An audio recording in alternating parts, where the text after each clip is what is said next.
everybody, how you doing? It is your girl Lynn Roberts, and we are back with another edition of Expressed Opinion After Dark. And with my special guest, Julius Hall, we are back for part two of our conversation on his book on Crossing the Line. So went, when we last spoke or talked, we were talking about your sentence, you starting your sentence in prison. Right. And you were saying that you were given a life sentence, right? That's correct. A fed with the feds. Life means life. So that means no possibility of parole. That's life to the door, life to the grave, life to the coffin. That's correct. Okay.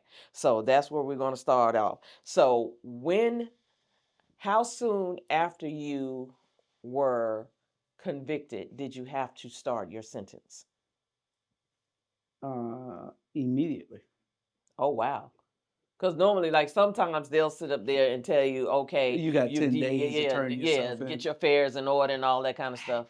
Had it been a sentence with some numbers, Mm-hmm. probably would have Uh-huh. if the numbers were under 5 or 10 Mm-hmm. years. Uh-huh. But since it was a life sentence, Mm-hmm. people mostly would run and Mm-hmm. be on the run if you let them out. So you don't get a bail or a time to turn yourself in with a life sentence. Okay. So now you get your life sentence. They take you off immediately. So you didn't have a chance to say goodbye to anybody? Well, after I got convicted first, Uh-huh. they have 40 days to sentence you. Oh, okay. So in So that 40-day time they took period. me back to the county jail, which Okay. was uh, in Dublin somewhere. Oh, wow. Um, and then they had to come and bring you back because they had all these places that still today that they hold you at. Oh, wow. And they pay $125 a day back then Mm-hmm. to hold you. I don't So know it's what it probably a is lot more today. today. Yes, Uh-huh. they're 40 years later. Oh, wow, that's crazy. Yeah, so 35 years later. Okay, so on the day that you got sentenced, you had to come back to the federal court. They sentenced you. Then what? They take you back to the county jail where you're at, and you have to wait on the bus to come get you. It's called a transport, Mm-hmm. the federal transport. Yeah, okay. So the feds go around to all these jails, and they already done tell they know everybody who convicted you in the system, you know. Mm-hmm. So they go around to all the jails. They send a bus or Mm-hmm. 2 buses Uh-huh. to pick everybody up and Wow. bring you That's just to like with Atlanta. school. The school bus go Yeah. around, pick up all the okay. And bring you to Atlanta. They bring you to Mm-hmm. Atlanta to process you through the system. Once you're in the system in Atlanta, then they figure out where they're going to send you. They have all these counselors there, Mm-hmm. and these counselors figure out, and case managers figure out where you best fit. And with me, I had special circumstances. Yeah. They were sending me to Lewisburg to die. Mm. They knew that if I went to Lewisburg, I would die. Mm-hmm. There was people in there that would have probably tried to kill me. Okay. Um, me being green from the street, and and there's people that I have beef with Mm-hmm. from putting them In the in jail. prison. Mm-hmm. Then, well, I didn't put this guy in prison. It was just that the fact that they were crazy Mm-hmm. at that time, the Ricky Gibbons gang and Okay. all. Yeah. I didn't do anything with them. I didn't never was involved with them. Mm-hmm. No matter what the myth says, I've never been involved with that Okay. gang. Now, Um, uh-huh. so they were sending me there, but I ended up getting the counselor to realize that these people know who I am. Mm-hmm. So why are you sending me with them, Mm-hmm. being that they killed so many people in Savannah? Mm-hmm. Now you're sending me to Lewisburg with them. So, I think that's a threat on my life. So this black counselor understood what I was saying, and Mm-hmm. he worked the system and changed me and sent me to Long Park, California, with 30 other people Okay. from this area. Okay. So you get to Long Park. Hmm. That's already Long Park? Long Park. Long Park. Okay. So you get to Long Park. And what is that situation like for you when you get there? Chaotic, crazy. Uh-huh. Never seen anything like it. 2,200 people, Uh-huh. some of the worst. This is the second worst place they could send me. Wow. Yeah. Okay. Second worst place they could send me. I mean, we don't even have enough time for me to tell you the stories. You have to read the book. Okay. Um, Uh, but it was crazy out there. All kind of stuff I've seen. Had more drugs in the prison than they had on the street. wow, that is crazy. Yeah, So let me ask you this. So during your time at Long Park, is this where you had the encounter with Big Nose? yeah. Okay, so Name changed again. oh, but Big Nose of all things, you gotta call it Big Nose. But it was Big Eye, but Okay. his real name. Uh-huh. But You call I it Big call him Nose. So Big you Nose. pick you I picked just another yeah, part and just changed. yeah. Okay, so what tell me about Big Nose and what happened with Big Nose? Well, that was Ricky Gibbons' brother. Oh, really? Okay. Yeah, and he and I were good friends at first when I got out there, but he was so needy Uh-huh. that, and I was, me, wherever I go at, I flourish. It Uh-huh. don't matter. You can put me in the trash can. I'm gonna make the trash can good. Okay. Um, and so I was out there and I was hustling. I'm a hustler. My Yeah. mom and my grandmom taught me Yeah, we're everything gonna I get to know. your hustle part in a minute. And Yeah. so they, he would every day he would come wanting cigarettes.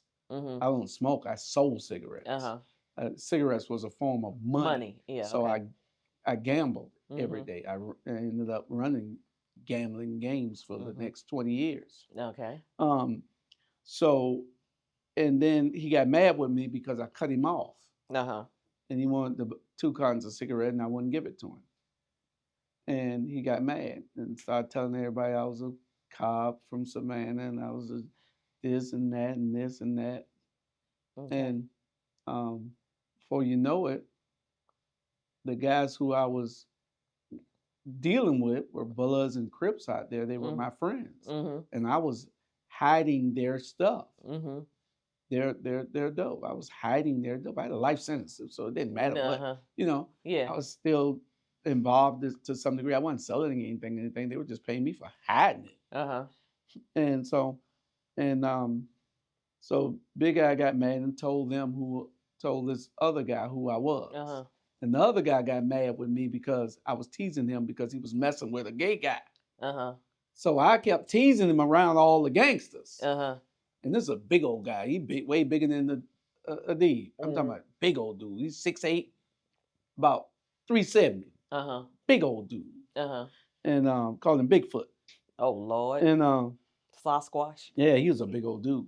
Walked like this here, And so Oh God, you he got mad with me. Me and him good friends. Uh-huh. But so I felt I could tease him. He Uh-huh. playing dominoes at the table, and I'm teasing him because he got a damn hickey on his neck What?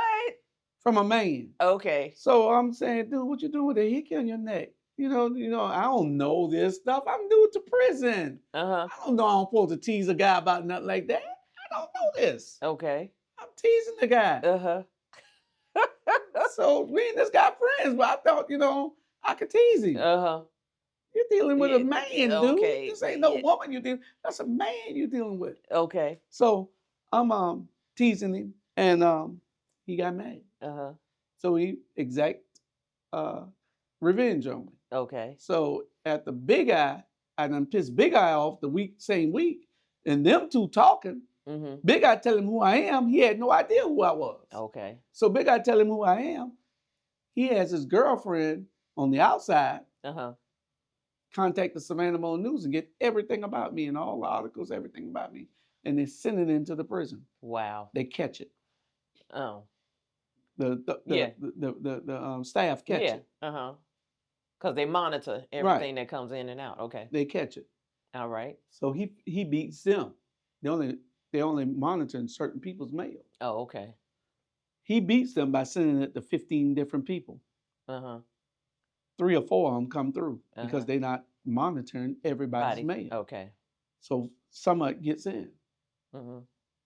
So he gets it and stick it on every ice machine on every 11 units. It's 11 units in there. Mm-hmm. From A to L or something, I don't know.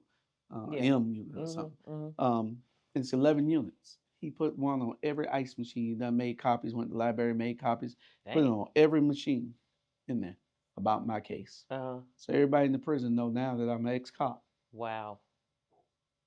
I'm sitting at the poker table got my fried rice from out of the kitchen. You know, the guys come in with some great fried rice. I don't go to the kitchen. I ordered my food. You ordering food in prison? Yes, Uh, I ordered my food. uh, It's like DoorDash almost. I ordered my food in prison. Hold up, pause. How the hell you get to order your food in prison? Ask anybody. You hardly ever saw Julius Hall in a cafeteria in prison because they brought me my food. And why were you so special that you could get your food brought to you? Some of the prisons I ran, the money in most of the prisons. Lord, okay, yeah, we'll get to that, but okay, go ahead, go ahead, go ahead. So I could order my food instead of going to the cafeteria because I was too busy. I was either running a gambling ticket or either I was playing poker and running a poker table also. Okay. So I didn't have time to go to the chow hall. Okay. My food came out and it was a special made food. You know, they didn't have fried rice. That's what I'm saying. No, I mean, I could order my chicken fried rice. You got and the this guy walk. You got wings too up in there. The officer let them out with those certain inmates that they were special could come and that's how they got their hustle on. They worked in the kitchen. They fixed the warden's food, everybody's food. Oh, okay. So they could make when they get off that night and they get ready to come back to their unit, they came back with food for those guys who could pay for it. Oh, okay. Gotcha. And I could pay for it. All right. Yeah. So I got my fried rice on my locker, everything on there. I had my wedding ring. They let me have my wedding ring. It's all on the. I just moved into my own room by myself. See that? It took me 2 years to move into that room. I was on a list for 2 years to move into a single room by myself. 2 years from being in a double room for 2 years. I just moved in that room. Must be a week and a half. Getting a radio system installed in that bad boy. Oh my gosh! This prison, you can do almost anything. Federal prison, especially. And so they also called and said, "Oh, I'm at the poker table." What the hell? I guess he want me for some mail. They must have missed my mail because they always doing it, calling people, come get your mail. And so I go to the office. He said, "Hey, Lieutenant wants to see you." I said, "See me for what?" He said, "I don't know. Go on down to the lieutenant's office. I'm going to buzz you down." So you walk down this long corridor to go down to the lieutenant's office. And I never saw Lon Parker another day in my life. What? You know, they locked me up. I'm already locked up, but they locked me up. Oh, wow. They put me in segregation. And I was there for 4 months, waiting to be shipped. For 4 months, they leave me there. For 4 months, waiting to be shipped. And then all the guys come into the hole, you can hear them. "Hey, where y'all at? Where y'all at?" You know, these are the guys that, some of the guys that were my friends, you know, who I used to hide their stuff from and all. But they had no real beef with me. They were just asking where I was so they could cuss me out. I said, "I ain't never done nothing to you. I'm not the one that told on you for 2 years. I kept your stuff. Did you get caught?" Some people don't think. They just got a mentality not to think. You know, so one, he threatening me from upstairs, you know, and I'm telling them, the lieutenant's officer, I'm saying, "Why y'all still got me in? Aren't y'all gonna ship me?" "Yeah, we waiting to see where you're gonna go." I said, "How long that take?" You know, don't take but a day. Y'all could have shipped me out in a day. So you never saw any of them again, like Big Eye and that's another story. Yes, I did see him again. Oh, okay. We get on the plane 4 months later. This the boy that got me almost killed. Yeah. If I stayed on the compound that night, you would have been gone. They probably would have jumped me and killed me. I'm a bad dude now. I don't know whether they would have got me that easily, but you know, hey, I was 29 years old. So, you know, I could go back then. I'm 63 now. So I know I look 36. Oh my God. I know I look 36, but I'm 63. You know, so magic mirror. But let's go. So they put me on the plane and shipped half of the prison out because they had a big riot. A big riot. Oh yeah, we're gonna talk about that too. And so because you had a part in that. Not that one. The other, it Yeah, was two different ones. two different riots. Yeah. This was a riot in Long Park, Yeah. California, and so they shipped half of the prison out because there's so many people that got messed up in there. Mm-hmm. And so I'm on the plane to go to I don't know where at. Mm-hmm. The officer wouldn't tell me. He just said, it's got arches. That's all he would tell me. Some stupid shit. Oh, I but couldn't understand. McDonald's. I Yeah, mean, you talking about exactly. arches? Yeah. And I said, I don't know, still didn't understand that. Mm-hmm. Then he said it's a racetrack there. So I still didn't understand because I wasn't a racetrack guy to Uh-huh. know the Talladega Speedway. Uh-huh. So I'm going to Talladega. Mm-hmm. I found out from the officer on the plane. Oh wow. He tells me you're going to Talladega. Okay. You know. So I said, okay. I can. So they call Big Al. I forgot what his name was. It's in my book. Mm-hmm. I said, he walking down the aisle looking ship too. Mm-hmm. So I'm looking at him. I'm saying, he said, hey man, like me and him still friends. Uh-huh. You know, hey, what's going on, Jew? I said, ain't nothing. What you doing on here? He said, they shipping me. I said, oh yeah. I said, boy, you did some dirty shit to me. He said, man, that wasn't me, man. I was Bigfoot. I said, no, that was you. Uh-huh. Tell Bigfoot. I said, Bigfoot couldn't have known without you. You know, he's still standing up in cuffs, Yeah. walking to his seat. And we having this conversation. He sit down, one seat back over me. I said, man. And so I said, where you going? He said, they told me Talladega. I said, you got to be goddamn kidding me. You going to Talladega with me? Uh-huh. He said, you going to Talladega? He said, well, we be together. Like, said, you were going to supposed to be nowhere around me. Wow. So how did that happen? Incompetence. Wow. By the staff. Uh-huh. He wasn't supposed to be nowhere around me. Wow. Not that he was a threat to me. Uh-huh. What came out of his mouth was yeah. a threat to me. Uh-huh. You see? Yeah. So they sent us both to Talladega. Then we get there. Guess what he did? Start running his mouth again. Start running his mouth. We in a fishbowl. So before you get into a room, it's called a fishbowl. They have about 40 guys in a big old room. Mm-hmm. And bunk beds. Yeah. Big old room. And like a dormitory. Yeah. And you matriculate into the system as you come in. Mm-hmm. That's how you go out to a room. Yeah. And so he in there telling one of the guys that I befriended about me. Mm-hmm. He's telling the guy that I'm an ex-officer and all this and blah, blah, blah, blah, blah. And so he don't know me and the guy done become good friends. Mm-hmm. The guy come back and tell me. Mm-hmm. I said, Lord, he telling it all over again. Mm-hmm. You know, he's snitching. Here it is, he in prison snitching about me. Uh-huh. You know, so he ended up getting caught trying to bring some drugs into the visiting room. What? Got his girlfriend messed up. Uh-huh. He got messed up, and they ended up shipping him. Wow. Yeah. So how long did that take from the time that you all got there to the time that he? About 7 months, 6, 7 months. Okay. So after that, okay. So when you were in there, because this is when you were at Talladega, this is where a lot of your hustling took place. Yeah, a lot of your hustling took place. Yeah. I was in school. I ran into my prison father, Jerry Creighton, who's a very good friend of mine now, and I was just with him this weekend. Mm-hmm. He taught me everything I needed to know. Mm-hmm. And it was a guy on the plane when I first came in that told me all the things to stay away from. Mm-hmm. Stay away from. He said, son, stay away from the gambling. Mm-hmm. If you're gonna be all right, he said, it's your first time in. I said, yes, sir. He said, stay away from the gambling, stay away from the hooch. Mm-hmm. I said, what's that? Mm-hmm. He said, the hooch is the liquor. They make homemade liquor in there every day. Uh-huh. He said, stay away from the drugs, stay away from the hooch, stay away from the gambling, and stay away from the punks. Uh-huh. And you'll be all right. Uh-huh. He said, mind your business and keep your mouth shut and your eyes turned the other way. Uh-huh. He said, you'll be all right. And so I said, okay, so I learned those things. Mm-hmm. And I abided by most of it. Okay. I stayed away from the punks. Mm-hmm. But you didn't stay away from the gambling. I sold the hooch.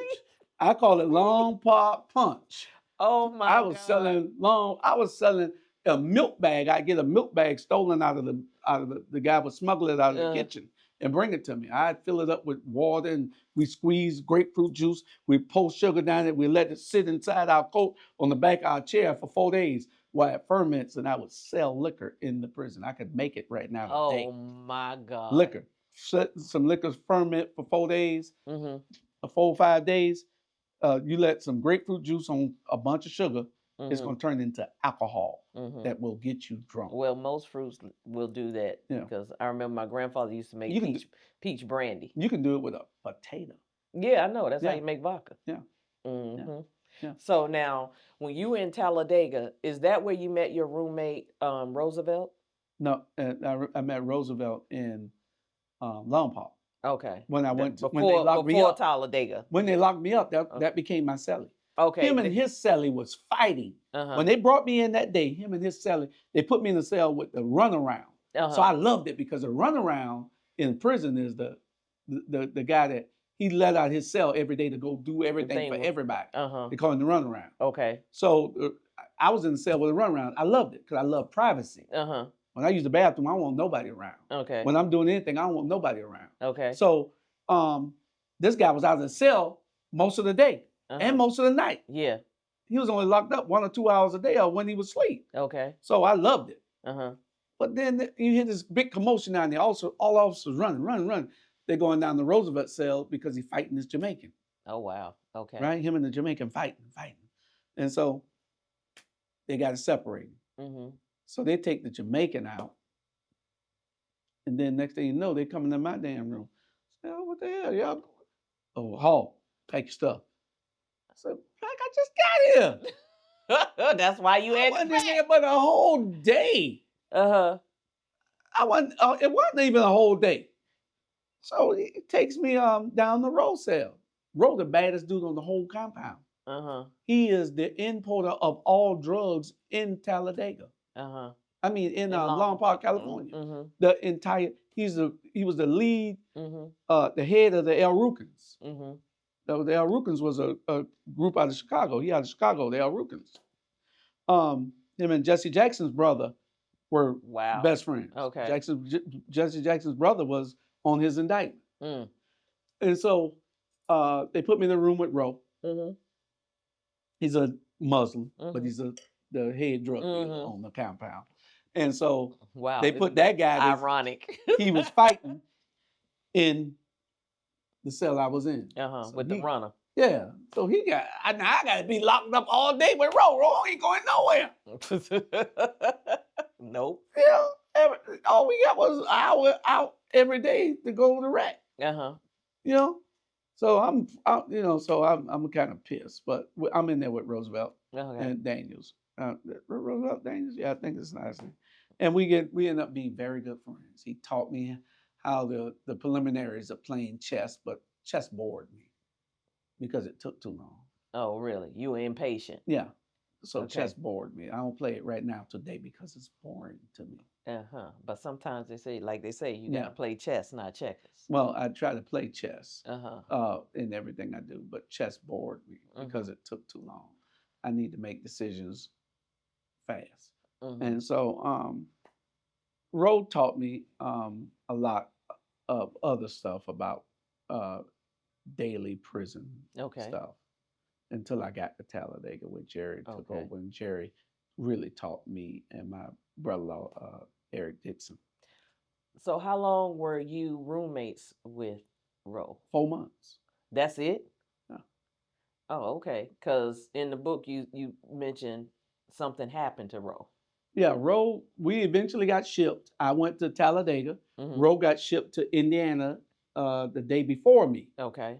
The plane went out the day before me. So he got shipped to Indiana. They told him to pack it up. I'm still in there. I loved it. I said, I got a room by myself. They ain't moved nobody. Nobody got in any trouble to come to the hole. So I'm in there by myself. For one day, 2 o'clock the next morning, they waking me up, telling me, pack it up. I'm going to the Arches. I don't know where that's at. So Ro goes to Talladega. I mean, I go to Talladega. Ro goes to Indiana, Terre Haute, Indiana. Okay. And so he's in Terre Haute, Indiana, and incompetence of Okay. the staff Mhm. that is these guys had a dirty fight. Roe beat this Jamaican butt. Mhm. They was in the room. Yeah. Roe was he worked out every day. Uh-huh. You know, he was a bad boy. His Okay. girl, wherever he was in prison at, his wife and family would move to that city. Wow. That's how much drugs he sold. That. Okay. I'm serious. That's how much drugs he sold. His wife and family would move to that city, Okay. and she was the conduit for bringing everything in, Gotcha. scheduling everything, and all the Mhm. money went to him. I just learned by Yeah. listening and Yeah. seeing, Mhm. and so I say keep your mouth closed but your eyes that's open. right. That's Mhm. right. I listened, but I didn't. I kept my Mm. ears open. Yeah. so, um, so Roe in Indiana, in Terre Haute, Indiana, and he's there, and the guy's already there. Oh wow. They already done shipped this guy out. Uh-huh. So Roe don't know the guy on the compound. They just had a bloody fight, Uh-huh. which made him had to get switched out of the rooms. And so, and I think it's a long story on why they fought. Um, but the guy works in the kitchen, Mhm. in the kitchen. And in Mhm. the federal prison, you got kitchens that hold the chow halls, they call chow halls, that hold, and like in Long Park, it'll hold 600, 700 people sitting down. Uh-huh. Row sitting in the chow hall in Indiana, the guy works in the kitchen. Mhm. He know Roe on the compound. I don't know whether Roe know Knew he him, was on there. that he was on it, or whether they squashed the beef and Roe let his guards down. Mhm. In front of all the staff in the kitchen, because that's where the staff got to be Uh-huh. at lunchtime. All the staff got to be in the kitchen, Gotcha. and they got to be in there. They just stay on the wall. So if you got a complaint as an inmate, you go talk to the warden or the assistant warden or to the counselors. Everybody got to come in there. It might be 40 of them lined up on that wall Mhm. over there before they go into their little office over to the side and eat. Little Uh-huh. chow hall. They got Gotcha. enough separate dining room. Uh-huh. But this is a huge airplane can land in these things. That's how big Dang. they are. Okay. They're big, they're huge. Uh-huh. Like I told you, they hold half the prison in there to Okay. eat. And two lines, long, long line. I done seen a guy jump the line and get knocked out. Damn. Laying right there for jumping the line. You don't jump the line in prison. Oh wow. And so Rose sitting at the table eating, and the dude he had a fight with that caused me to move into the room with Ro came and got the knife out of the kitchen. And the knife is usually on the cord, especially in the high security prisons. Mhm. They're on a rope. Yeah. You can't. They're You can't take them yeah. out. Okay. But he somehow he got it out, Mm. and he came there and walked up behind Roe without being suspected. You know, he must Mhm. be did it smoothly and cut his throat in front of everybody in the whole chow hall full, everything, and every staff member standing on that wall slit his throat and killed him right there Wow. in front of everybody. Yeah, Wow. that was my roommate. Mm, mm, But I mm. done seen a whole lot in Wow. in my time. So let's move forward back to when you got to Talladega, and we're gonna talk about because how look, just tell me how you helped start the crack law rights of 1995, the riots. Well, as you know, I am a information buff. Mm-hmm. That's why we're in this business that we're in now. Yeah. I'm an information fool. Uh-huh. If I'm not reading it, I'm watching it. Uh-huh. So I loved C-SPAN. C-SPAN. Okay. And I had this argument with a guy the other day who was going to tell me about somebody else started it. I said, no, it started with me. Um, Yeah. and I So know it did. please elaborate on how it started with you. I watched the news every day, and they were debating the crack laws. You Mm-hmm. had all the black Congress people in Washington D.C. debating why they all were treating us so bad, Uh-huh. and white kids were getting a slap on the wrist, and we were getting pounded, Mm-hmm. and they were getting us 20, 30 life in prison. And they were getting 2 and 3 years Mm-hmm. because they had powder cocaine, Mm-hmm. and we had crack cocaine. Mm-hmm. So it was so much worse, 100% worse to have crack cocaine compared to powder cocaine. So they were debating that, and I was watching it every day. Every day I'm in there watching. I'm the only one in the TV room on the whole compound. Mm-hmm. The riot started in Talladega, Mm-hmm. and it became on CNN. You watch CNN and see where it started at. The prison was on fire in Talladega first. Mm-hmm. I didn't start it, Mm-hmm. but I was the catalyst behind it because I'm sitting there watching the news every day, and so when they come in, I'm telling them, they ask them, Hall, what you watching? What you watching? And I said they're debating the crack laws. So every day, everybody would come in for lunch from their jobs because in federal prison you got to have a job. Okay. You got a job. Yeah, we're gonna talk They about pay your you job. 11, 12, 15 cents. You might get 20 cents an hour. Uh-huh. You know, but you got a job. Yeah, we're gonna talk about your job in a minute, but go ahead. Yeah, that was. And so they came in every day asking me about it, and so I told them what was happening. Uh-huh. And when they finally, this happened for about a week and a half. Mm-hmm. When they finally turned us down on the changing the crack laws, Uh-huh. they turned us down on changing the crack laws. Mm-hmm. The guys went off. Okay. They went off. I'm talking about they went slap off in Talladega, started burning the prison down. Wow. Yeah, they started burning the prison. The prison and federal prison was so cool because you in federal prison, I could walk up to eat in the chow hall, and this was when I first got there. I could walk up to eat in the chow hall, and I could tell them what pieces of meat I want. Give me a breast and a wing. Yeah. Seriously? And give me some two scoops of that rice and some corn. You act like you was I at go over you to- act like you was at the buffet at like what is it, Old Time? Old Time? Yeah. You I promise you, we wore our own clothes in federal prison. When in 1991, 92, 93. And then they didn't change it till 1995. The riots changed it throughout the whole prison. Okay. We had money on the compound. Quarters. All you could have was quarters, rolls of quarters. Yeah. I kept $200 or $300 worth of quarters in my life. You weren't supposed to have but one roll. Two at the most. Officer let you buy with 2 rolls of quarters. But I kept $200 or $300. You being you. Me, I was a gambler. I was running the gambling. You know, so I had. So yeah, speaking of so let's finish up with the riots. So you started the riots because No, I don't. I didn't start them. You were a part.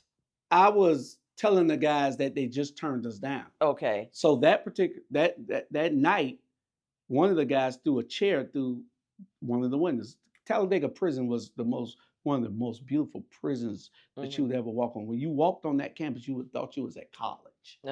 All glass everywhere, stained glass everywhere, tinted glass. You know, everywhere. Look like you on a college campus. Big TVs where you sit in the TV rooms and watch TV. Federal prisons is not like state prison. Okay. You go to federal prison, that's why people tell you they'd rather go to federal prison. Federal prison, and all that stuff where you talking about raping a guy and all that. No, that don't happen in federal prison. No, you get raped in federal prison, it's because you want to be raped. Oh wow. Okay. You know, they don't play that. They'll send a letter home to your parents and to everybody on your visiting list telling you were involved in homosexual activities. Wow. Yeah, they don't play in the feds. So no, it wasn't all that old craziness like you see on TV in state prison. Night and day. Wow. So they tore this campus up. I'm talking about camp. They tore it up, and it's such a long story, which you don't even have time to hear it because when they took that prison over the next day, I just went to. I told you I don't go to chow, but they had fried chicken. I wanted me a breast and a wing, so I went there and got my breast and a wing, and we walked back, came back, and next thing you know, we started hearing all these crashes, all the glass being broke all over the place. These boys are tearing the prison up.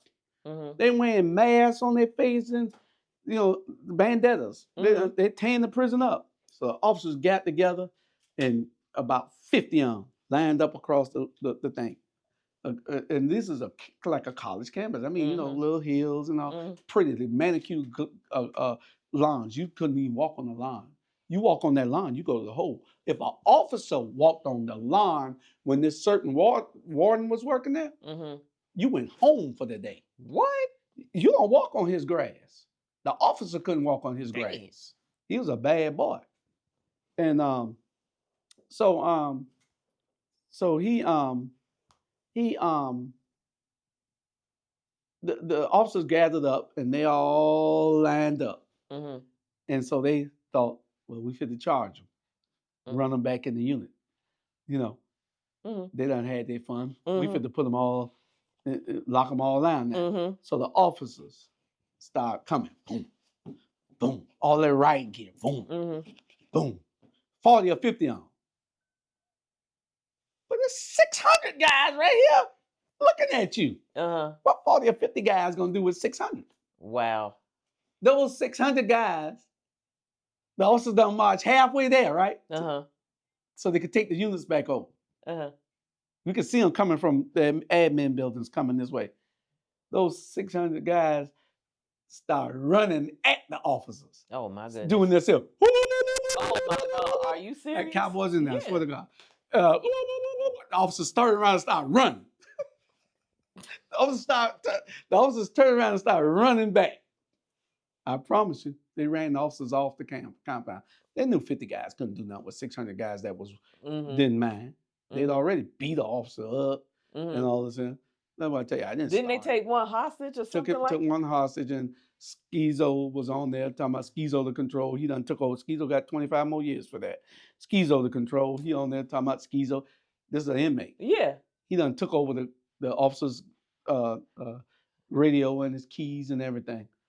And Wow. but see, in our unit, I remember Al telling Al was one of Al Scott. Al told he said, Thurman, you a pretty good dude. I also was Thurman. He was a pretty good dude, Thurman. He said, Thurman, you a pretty good dude. He said, why don't you just lay them keys down, lay your radio down, and walk on across that campus going on. Out. We're gonna let you go. Mm-hmm. Thurman. Yeah, Laid Thurman, their yeah, keys down. Thurman was smart. And left. Yeah. Now the officer that they beat and put a pillowcase over his head Uh-huh. and beat him bloody was one of the nicest guys. He was nicer than Thurman. What? But you had some idiots over in that other unit that was doing that to him. Uh-huh. Because this guy, we called him Bonnie Fight because he looked just like Bonnie Fight Uh-huh. and act just like Bonnie Fight. Wow. But he was a great guy. Great guy. He wouldn't harm a fly. And those guys beat this guy, and and so that was just wrong. But they ended up letting him go because they done beat him too bad because he thought that they were gonna let him out or something. They weren't gonna let you out there, kill everybody in there before they do that. Okay. But they weren't thinking. These are young guys from Mississippi Yeah. that didn't understand. Uh-huh. Because you got people in there from all over yeah. the whole country. Yeah. The entire country is Yeah. there. And so that little Mississippi crew was crazy. Uh-huh. So that's what happened with that. And how long did this riot last? About 24 hours Oh, okay. before they got it under control. They came in about 12 o'clock after we all were tired Nobody. with guns drawn and would have shot anybody moved. Oh, wow. They locked that bad boy down. But this is the crazy part. The guys who were burning down the prison, they went to burn down our unit. And me and Al and Stud Dixon and Al Brown, all of us, the old heads, the older guys, I'm 30, but these are young boys. Uh-huh. And 19, 20 years old, carjacking for 66 years, all that kind of stuff. They all young. They ain't got no sense. They fit to burn down the unit we in. So where the hell we gonna live at then? Uh-huh. We had to stop them from burning down our own unit. Wow, that's crazy. We stopped them from burning down the unit. So, yeah. But Okay. So that lasted 24 hours. They finally got everything back in line. Mhm. And did things go back to normal or No, what happened? the place was a wreck. Mm-hmm. They took all our clothes. We had street clothes. Mm-hmm. They took all our clothes and gave us uniforms. So after that, They locked us down. They gave us one meal a day for 3 or 4 months. Uh-huh. One meal a day. Gave you one meal Mm-hmm. that you had to make 3 out of. Mm. They didn't give a damn. took all the money off the After, compound. after y'all We did. done burned the commissary down. Dang. We done burned the chow hall down. They couldn't fix no food. That's why they only gave you one meal a day. They couldn't even fix food. They burned the chow hall down. They burned the commissary down. They burned the hovercraft down. They burned the rec room down. They burned everything down. The thing was on CNN, helicopters flying all over. Then the other prisons saw that and they started rioting. Wow. In Kentucky, Atlanta, South Carolina, they all started rioting. All Tennessee, they started rioting all over from seeing us riot there first. All because what? I was watching TV. That's why I tell you I was involved. Wow, that's that is so crazy. Yeah. Boy, I tell you. So after all of this, after everything cools down, did the rules and stuff change? The rules and stuff changed for you all, right? Oh yeah. So, how so? No no um no money on the compound. Uh-huh. You had 30 days to turn all your money in. Uh-huh. The money they didn't find, they wanted you to turn it in. And they gave you a 5-day period where you can turn in $400 if you can, even though you couldn't have but 20. Uh-huh. You could turn in 500. Okay. Okay? Uh-huh. You can turn in 500. Wow. Mm-hmm. Yeah. So after that, so with your hustles that you had going on, so how did that affect the hustles that you had going on? It affected it tremendously. I couldn't do anything. For 3 or 4 months, we were locked in a room. Dang. One meal at a day. One meal So at a 3 or time. 4 months. Okay, so after the 3 or 4 months, and then after the rules changed, so how did your hustle game change? Well, I had to put everything on steroids after that because you had to work around everything, Uh-huh. and I had to do workarounds. It was like, well, you didn't have to reinvent the wheel; you just had to do it differently. Uh-huh. I excuse me, I ran all the poker games. Mm-hmm.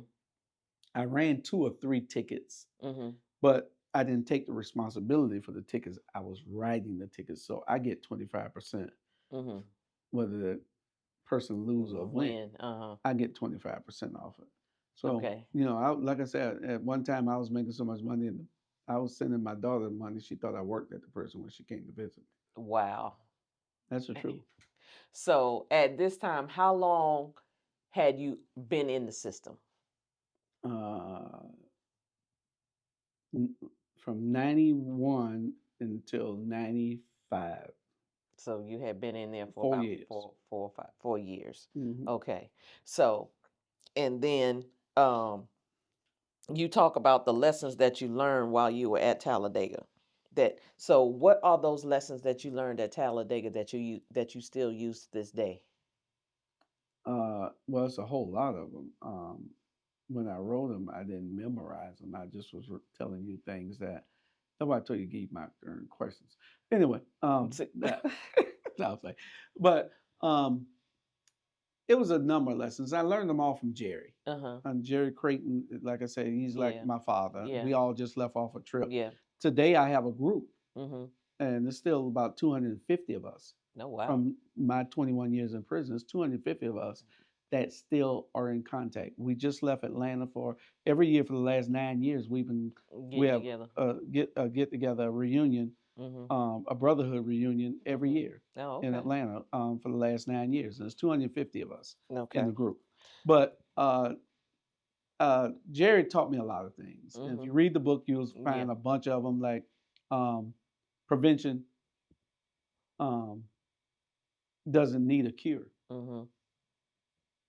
because you're preventing it. Yeah, you know, exactly. so if you, so Ounce of prevention is worth a pound of cure. yeah, you don't exactly. need, Because if you you don't, prevent it, yeah, you don't have to yeah, cure you it. just Got don't do it. You ain't got to Mhm. worry about a solution to it.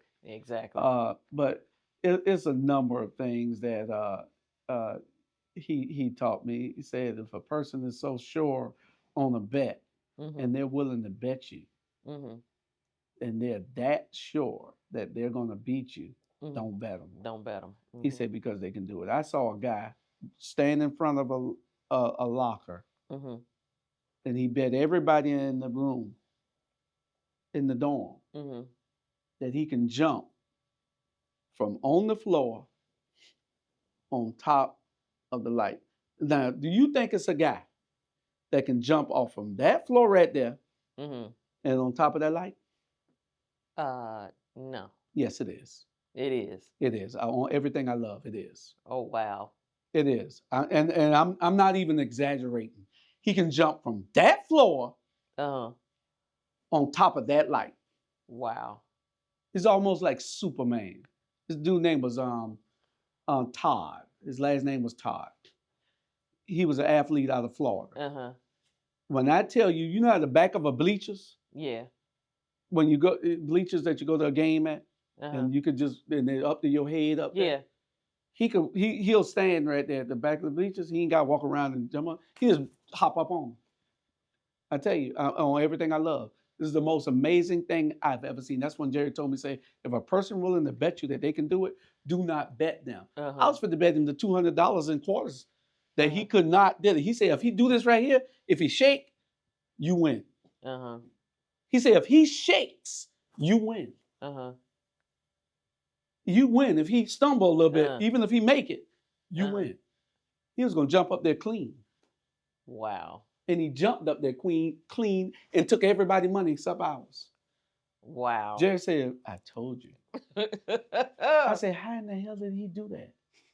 I didn't understand it. Mm-hmm. We had 6 foot lockers. Mm-hmm. 6 foot lockers. Mm-hmm. And he folded a mattress and put the mattress on top of the 6 foot locker and jumped on it. Dang. Most amazing thing I ever seen in my life to this day. Wow. I've never seen anybody in my life do anything like that. I thought he was from another planet. So what I tell people, Martians are here. Y'all don't even understand it. Wow. So let me ask you this, because let me get back to some of your conquests. So all while you were in these prisons, you still had people coming to visit you Yeah. throughout your That was term? only when I got to the camp. Oh, yeah. Okay. Oh, yeah. Well, I had people coming to visit me, but they couldn't, Mm-hmm. I was too scared to try to sneak in the bathroom with them. Oh, Lord. Because that'll put you in the hole and that'll send you away. Okay. So, because I know, well, we'll get to that in a minute, but you ended up getting married in prison? Yes. Wow, have mercy. I know where this is going. Yes. No. Well, okay. So tell me about this would be your second wife Right. that you got married to in prison, although the marriage didn't last that long. Right. But what made you decide to get married while you were in prison? Well, she was she was the girl that I eventually went to prison because I was dating her and met the boys that was Mhm. selling the drugs. Same girl. So you married the same girl that you were Yeah, from back then. from back then. Right. And why did your marriage not last? What? I'm asking a question. Why did your marriage not last? Well, she married me after she had lost all this weight and was back to being fine again. I told you Oh, she could do commercials for Vanderbilt jeans, Gore Vanderbilt jeans back then. Mm-hmm. I'm talking about it wasn't nothing finer. She was fine as hell. Mm-hmm. And so one day when she came to visit me, she had pissed me off and we got mad for about 6 months. So Mhm. she didn't come for about 6 months. Mm-hmm. So I had other old girlfriends. For some reason, I'll tell you, when one left, the next one would come. I don't know how so they you just knew. had a I revolving promise you, door. I told somebody, I said, they must be calling each other. I got him for 6 months. I got him for 6 months. Or I got him for these 6 months. I promise you. As soon as one left, the next one would call. Would write me and tell me they're coming. I'm wondering, it wasn't me. It was them. I said, these heifers must be talking. You taking for these 6 months, and I taking for these 6 months. Oh, Lord have mercy. So Okay. I go to visit him one day. Uh-huh. After she done pissed me off and I ain't seen her for 6 months, she come down and visit me. Don't tell me she coming. I tell people, do not visit me during football season. Uh-huh. I wasn't being, ungrateful. I was just being real. I'm hustling. I got a ticket to run. Mm-hmm. I got a ticket as gambler. Yeah. I got stuff to do during Mm-hmm. football season. I don't like to be bothered. Those 3-4 months Mm-hmm. do not bother me from the first part of September Mm-hmm. till January when the Super Bowl over. Uh-huh. Basketball season, I didn't care nothing about all that. But you can come visit me those other 8 months, 7, 8 months. Okay. So I goes out to the visitor room, I promise you. Go ahead. And my wife, I don't know who visited me. They just told me, Hall, visit. So Uh-huh. I'm straggling. I'm not ready. You know, I like to get ready because I know you coming. I done called you the night before. You know, I'm ready. My pressed up, starched up, everything. You know, I go to visit. They tell me, so I gotta get ready. So she got to wait till I get ready. I mean, I kept my visiting clothes ready and everything. So I go out to the visiting room and I walk in the door, and I'm saying, who the hell come to visit me? I'm thinking, you know, one of my partners, my mama, my mama bringing my daughter and all that. And so I said, I look at the officer. I say, officer, who came to visit me? My wife sitting right there. I said, who came to visit me? She said, boy, you better stop playing. I looked. I said, oh shit. I said, oh hey. Why you didn't call and tell me you coming? Tell me to stop playing and come sit down. I didn't know who she was. Wow. She done gained all the weight back in those 6 months. Wow. And I promise you, I could not know. And I should have seen her because she had a big old green outfit on. You know what? So I should have seen her. She had a big lime green outfit. So because she had gained all this weight, you got a divorce from her? Oh, no. One thing, you know, you're not going to take me there. I'm not taking you anywhere. I'm just asking you a question. You're not going to take me there. I'm asking a simple question. Oh, you're not going to take me there. Where's the remote? Yeah, you might want to put it on her thing. And so, yeah, so you're not going to take me there. I'm not. I'm asking a question. I am asking a simple question. That's all. I didn't get a. Let's just say it like this. She had gained too much weight for me to continue to stay in the marriage. So for better or worse, meant nothing to you. And for taking care of yourself made nothing. So she could stick with you while you were in prison, but you couldn't stick with her because she gained some weight. I told you she left for 6 months, huh? Regardless. And then I told you after we got divorced, she got married 6 months later, right? No, you didn't tell me that she got married 6 months later. All right. So she must be dating somebody. Oh well, you didn't want her. You just said you let her go. I'm in prison. You think that woman was faithful? Anywho, which brings me to another question, cause in in your book, let me ask you something. Mm-hmm. In your book, you decided to dedicate a chapter of your book to a message for Black women. Oh, Lord. And I will say that it is in an unflattering. It's in an unflattering way, as a matter of fact. So my question to you is, why did you feel the need to have to dedicate a chapter to women in this book? Streams. And why did you feel the need to take it upon yourself to tell Black women what they need to do with their bodies? I was being a gentleman. See, you shouldn't take offense to what I said in that chapter. I was in prison, and I felt that I should tell Black women that what they should be doing is taking care of themselves so the man can stay with them. I was telling them from a player's standpoint what they should be doing. Okay, but that's everybody's not a player. That's okay. Number one. Number two, not all men have that same mindset that you have because a woman gains a little weight. A lot of men like a woman with meat on her bones. Even King George said, "Hey, she got to be two something." Okay, you say, hold on. You sound like Donald Trump now. You No, say a wow. lot of men. Yeah, there are. Where you get that stat I from? didn't say number one. I didn't say all men. I know. Where you get a lot Look, from? yeah, there are. You even have websites dedicated to men. We For like men. them thick. No, We no, like no, them fine. no, no, no, But no, we do no, not no, like them no, heavy. no. Oh, dude, really? Really? There are a lot of men. When I say, I mean a plethora. For health reasons. I don't care about the health. Look, Okay. You look, listen. What are the Listen. statistics? Listen, What are the Linda. statistics? Since you want to be a No, stat no. I'm person. not doing stats.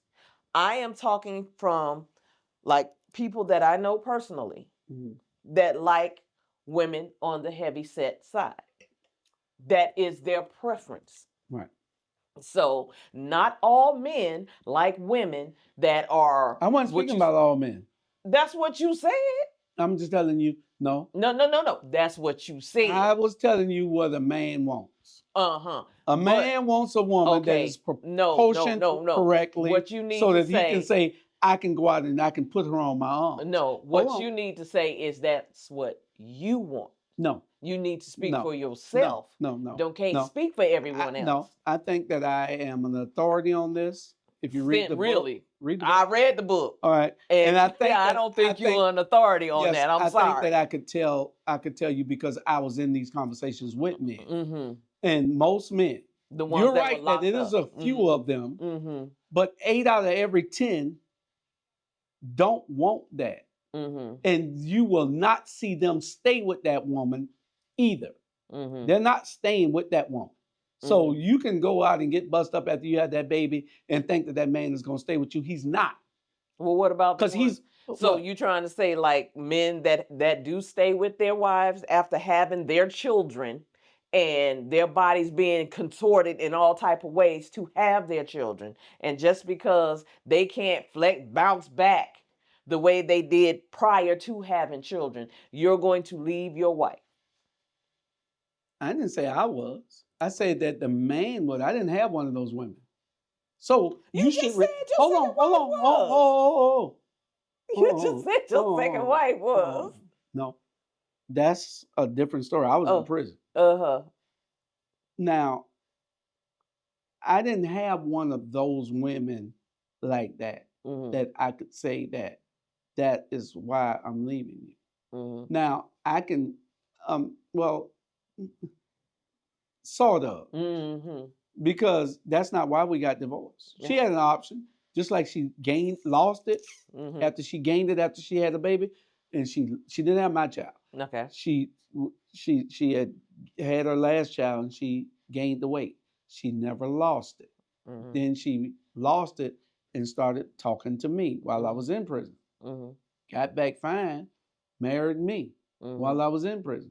Then when she went on the hiatus, 6 months later she come back. She done gained the weight again. So yes, it's it wasn't me. It wasn't me at all. It was her having the option to do what she needed to do to keep her husband happy. So you don't think that I'm giving you an option to say, okay, well, I'm gonna stay here, but I can't be loyal. I'm being honest. You ought to respect it for the honesty in it. I mean, no, don't get me wrong. I appreciate your honesty. Right. I really do. But I do feel that it's on some levels that it's superficial to be. It's very superficial. It is. But when you're a young man and you're telling, and here it is, I was telling you what I've talked to other men about. Other men were saying that they left that woman because she didn't take care of herself. When you don't think enough to say, okay, I need to go to the gym. I'm too lazy to go to the gym. All I want to do now is sit in the house. Then you don't want that man to be with you. You're giving him to somebody else. And that's all I'm saying. You're giving your man away. If you done sit there and you done ate till you can't eat no more. Every time you look, you stuff in your face and you done gain all this weight. And you want that man to still love that person. That's not the person who we met. Mm-hmm.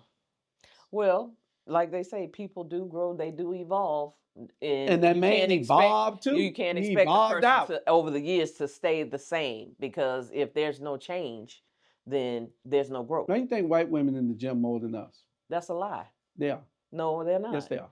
I go to the gym and I see plenty of black women in there. Yeah, you're in a black neighborhood. No, I'm not in a black neighborhood. But I do see plenty, and to be honest, I see more black women in the gym than any other Oh, race. you know why? Oh, you might be right. You know why? Why? Because the white women got the gyms in their house now. So, black women have gyms in their house too. Oh Lord, I can't win with you. No, it's not a point of winning or losing. I'm just telling you how men think. And I'm just telling you how women are. Not all black women sit around eating until they can't eat no more. There are plenty of black women in the gym. I happen to be one of them. Lynn, No, this only applies to you if that I get applies to you. Okay, I get that. It You only speaking for the big women? I'm not I don't have anything against big women. Mm-hmm. My sisters are big. Mm-hmm. My aunties are big. Mm-hmm.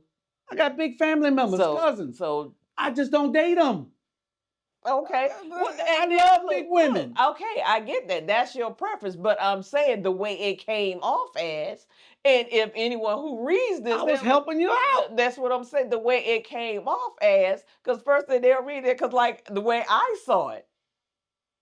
And I know it. No, it does not. It doesn't. I don't think it does apply to me. But the way it came off at in the book is like, okay, who is this motherfucker here trying to tell me what I need to do and how I need to do it? I'm just saying. How could this offend you if it doesn't apply to you? That's what I'm a woman.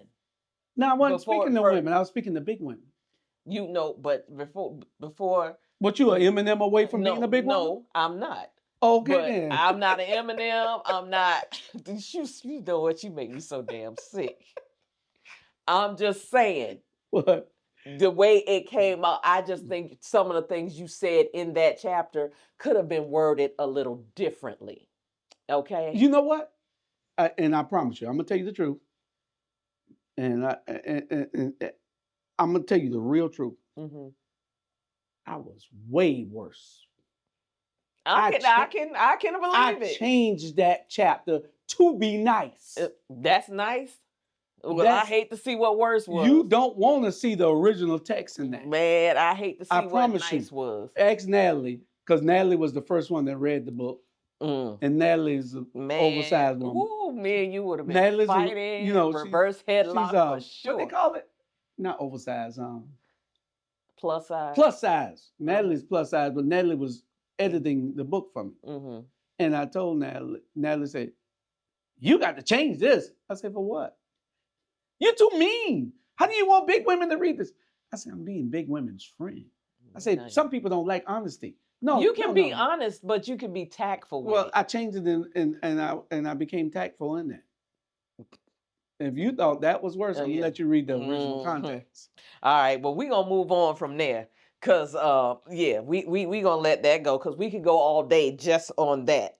All right. Now we're gonna move from that to you saying that I can kind of agree with you when we go to this, when you were saying that the greatest force in the universe is love. Nothing beats love. So why do you think so? Because a person will do anything for love. Mm-hmm. They'll kill for love. They'll hustle for love. Mm-hmm. They'll work for love. Mm-hmm. They'll fight for love. So love is worse than drugs, huh? Love is the most powerful force in the universe. There's nothing more powerful. God is love. Mm-hmm. So you have to understand what love is. A person, when you're in love with something, there's nothing that can stop you from doing what you want to do for that particular cause, for what you're loving. So, for you, how do you express love? Read my book of poetry. Mm-hmm. I wrote a book of poetry. You have a lot of poetry, and then I was surprised because you have a lot of poetry about love in this book with Crossing the Lines. I write about love, religion. Mm-hmm. Love and religion is to the and relationships Mm-hmm. are those three things I write about a whole lot. But love and religion, I write about a whole lot. I'm very spiritual. Mm-hmm. I'm not very religious, but I'm Mm-hmm. very Spiritual. spiritual. Mm-hmm. I talk to God every day. People might think, "Oh man, you'll never see him here, and you'll never see him in church." I don't need to go to church to talk to God. God ain't in church. God wherever I am. Yeah. You know So what would you say is, give me your top three things that you have learned about love?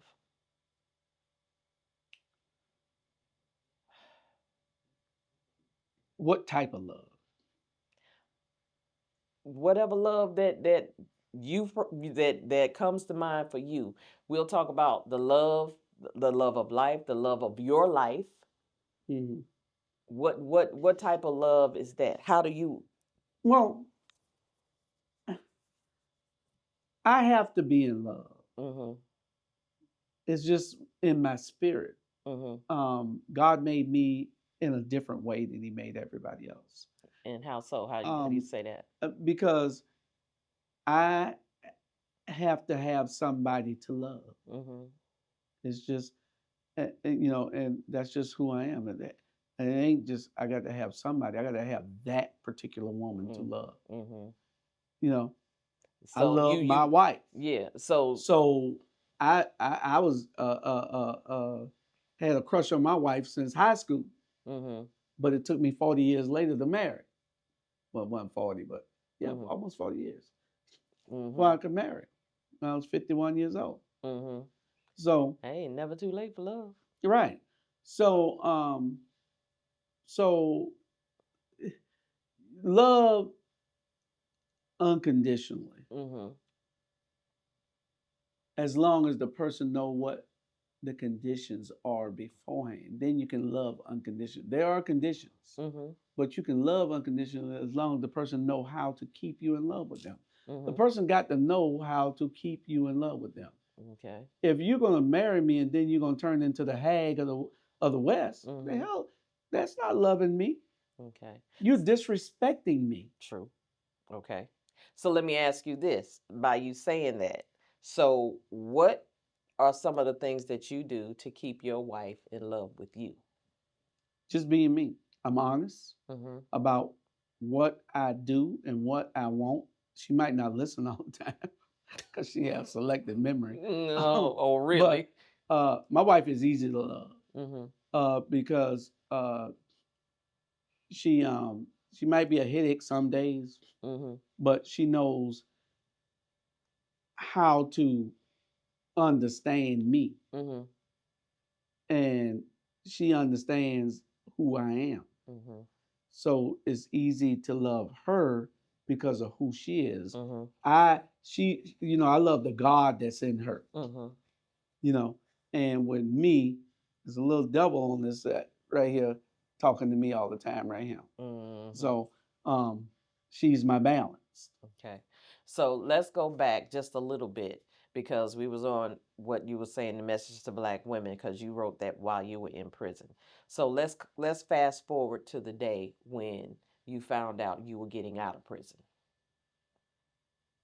And what part you want to know? When you first found out that, how did it come about? Because you said you were serving a life sentence. Right. So how did it come about that you were going to be getting out of prison?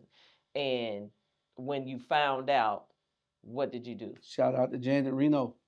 Uh-huh. Janet Reno was the attorney general, and she finally realized that the crack laws were a little hard. So they passed some laws that cut our time. I had 28 years Mhm. when when they cut when they cut my time Mhm. from the license. They cut a bunch of people Mhm. in with crack laws, Okay. um, and so but I got an additional 5 years or Okay. 4.5 years Mhm. because of something that Janet Reno wrote into that. Uh-huh. And so I applied for that, and the judge cut my time from 28 years, 4 months to 24 years, 8 months. Oh, okay. So I got a second time cut Okay. because of the amount of drugs Okay. that were in the case. So Mm-hmm. all that were conditions for how Mm-hmm. they tried to make it equal to the powder Mm-hmm. cocaine and the crack cocaine. Okay. So they were trying to help us a little bit. Okay. So you get the word, Julius, you're going home. Yeah, 14 years more. Say what? 14 years, yeah. So you got the word that you could go home in 14 years. Is Correct. that what you're saying? Yeah. Okay. Now we're gonna fast forward to them 14 years. Mm-hmm. When you were Hold getting on. ready. Let me 2000 and no, I'm sorry. Mm-hmm. 10 years more. Okay. I had 10 years left. Okay. I had So 10 years so left. you get the word. You finally got a time for 10 years. I'm out of this mug. I'm gone. Right. So and in that time frame, you get ready to go. Then you got transferred again. The closer your sentence got. I got transferred from Talladega because when my sentence got cut, I'm under 10 years now, Mm-hmm.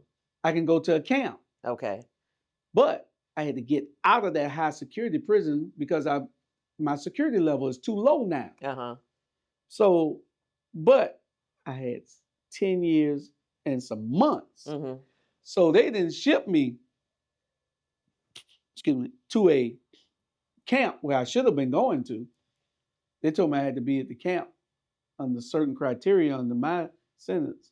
Mm-hmm. I needed to be I couldn't go to the camp till 7 years now. Mm-hmm. So they changed certain criteria for certain people. Yeah. It's according to where you land at, Yeah. what category you in. So mine was 7 years instead of 10. Mm-hmm. So I had to go to Coleman, Florida for 3 years Mm-hmm. to low. Okay. So I went to Coleman, Florida for 3 years, and I stayed there for 3 years till I got one day under 7. And then you got They shipped me to Atlanta for the next 7 years. Oh, okay. I went home from Atlanta. Okay. So at that time, you can start seeing the light at the end of the tunnel because your time was winding When I got down. to Atlanta, I saw all the light. You saw. Every Okay. Monday and Friday. You know what? See, that's where them conquests come in again. So yeah, go ahead. Tell me. Go ahead. What you want to know? What happened when you saw all of this light? What was happening with this light? When I got to Atlanta, Yes. Atlanta Atlanta camp is where I went to, Okay. and the camps are different. You got 2 officers, 500 inmates. Oh wow. 2 officers, Mm-hmm. 500 inmates. Mm-hmm. 2 officers can't keep an Keep eye it- on 500 inmates. yeah, It's low security. Yeah. You went out to work. Uh-huh. I left out the gate every day to go to work. Okay. I was still on the compound. Mm-hmm. They used to have it where you go on the Army base and everything. They take you on the bus to Army base, you do all the work. Uh-huh. But then so many dudes got in so much trouble for doing things on the compound. Uh-huh. I mean, on the Army base that they stopped that. Uh-huh. And so, but I still went out the gate, Uh-huh. to, I still went out the gate to work every day. And when I went out the gate to work every day, on Monday and Friday, Mm-hmm. I had one girl pick me up. And on Friday, I had another girl pick me up. Mm. So I went Wow. out every Monday and Friday for 2 or 3 hours with 2 different girlfriends. Lord have mercy. Okay. And that's federal prison, though. All right. So let's talk about time to go home. Yeah. Your time is up. It's time to go home. You packing up. You leaving. And you have the section in the book that you said, stand in line to kiss your ass. Yeah. So you had like a plethora of people that you wanted to tell to kiss your ass. Why? And I still tell them that now today. Wow. Alrighty, dighty then. Because you never thought you'd see me again. Mm-hmm. And I don't brag about anything I do. I just know that God has been good to me. Mm-hmm. I can't even complain about it. One day that I did in prison. Mm. Not one day that I can complain about. Mm-hmm. because it was all a life lesson to me. I survived it because God was with me. Mm-hmm. I didn't survive it because of Julius. I survived it because God had a mission for my life. We're sitting here right now because of the Mission. mission that God has me on. Mm-hmm. I'm not that good guy that everybody, you might, by me saying that you would think, oh, well, no, I'm not the preacher. Mm-hmm. I have a different challenge. I have a different charge that God has given me Uh-huh. to do. It ain't to preach. Mm-hmm. It is probably to teach, and it's Uh-huh. probably to do certain other things. But um, you know, it's just me understanding that I must obey Mm-hmm. instead of ignoring. Okay. So tell me what's different between the Julius Hall who you were and the Julius Hall now. Well, the Julius Hall that I was is buried on the wreck yard in Long Park, California. You can't even get him because he has not been paroled. He Mm-hmm. has not been let out. Mm-hmm. He's buried on the wreck yard in Long Park, California. Okay. You'll never see that Julius Hall again Okay. because I was I was blind. Mm-hmm. I couldn't understand what God had for me. Mm-hmm. I didn't understand the talents and the the path for what He had set me on. Mm-hmm. So He punished me, and Mm-hmm. He put me in Long Park, California, for a reason. Mm-hmm. That's a long walk Yeah. for Him to get back here. True. So Yeah. he's You still got a buried. lot of thinking. Yeah, You he's still time to do buried a there. lot of Yeah. thinking. So the Julius Hall now is on the mission to be the Julius Hall I've always supposed to be. Mm-hmm. I've known who I was supposed to be since I was 9 years old. Wow. I'm telling you no lie. I knew who I was. I knew what God had for me, Mm-hmm. and I disobeyed Him. I was disobedient. Mm-hmm. By my disobedience, God punished me Mm-hmm. like He did Job. Mm-hmm. You know, Job wasn't no one. Job turned into the man he was. Mm-hmm. You know, you can look at all God, Jesus' disciples. One of them crossed Him. Yeah. So everybody ain't good. We True. all are called. Some people are called. Mm-hmm. Some people Some call people. themselves, Mm-hmm. but God calls some people. Yeah. And I'm hoping that God has called me to do some of the things that I'm doing. Well, you are doing some good things now, and you are on the right path. And I just want to say I appreciate you for taking the time to come and sit with me Oh, and talk about your book. you don't want to make this an extended version of part 3 or nothing? Because I'm sure you got more questions on this. Look, And I got a lot of answers. I'm sure you do, and I'm sure you want to talk about it. But I want to get it out Uh, because what this is it's history. It's in this book for a lot of things, but a lot of stuff that you're asking me isn't in this book. mm-hmm, But I can tell you those things, and now it becomes a part of history. mm-hmm, And 50 years from now, when my grandkids are sitting here and they can see what their grandfather said, uh-huh, then they can say, okay, well, that was my granddaddy. And uh-huh. here was what he said. And here's what this is. And there's what, sometimes you don't become, your legacy doesn't take effect until way after After you're you're gone. gone, exactly. And so, it's something that was said. You can't leave what you rent. Ain't that true? Jamal Bryant said, you can't, he just gave a sermon the other day. You can't leave what you rent. Exactly. You got to leave what you own. For sure. So we got to own something. And yeah, and you are building a great empire. All right. So we're gonna end on that note. And then what I can do is we're gonna invite you back again. And then we can talk about all the great things that you are doing now. Yeah, I would love to talk about all those things Yeah. and finish up with any last questions that you might have.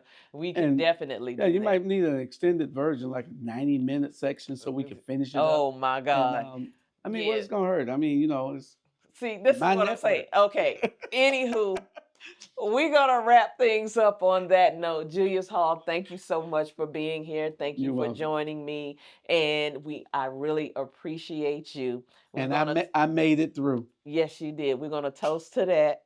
Cheers. And I want to thank you all for joining us and listening in. I appreciate you.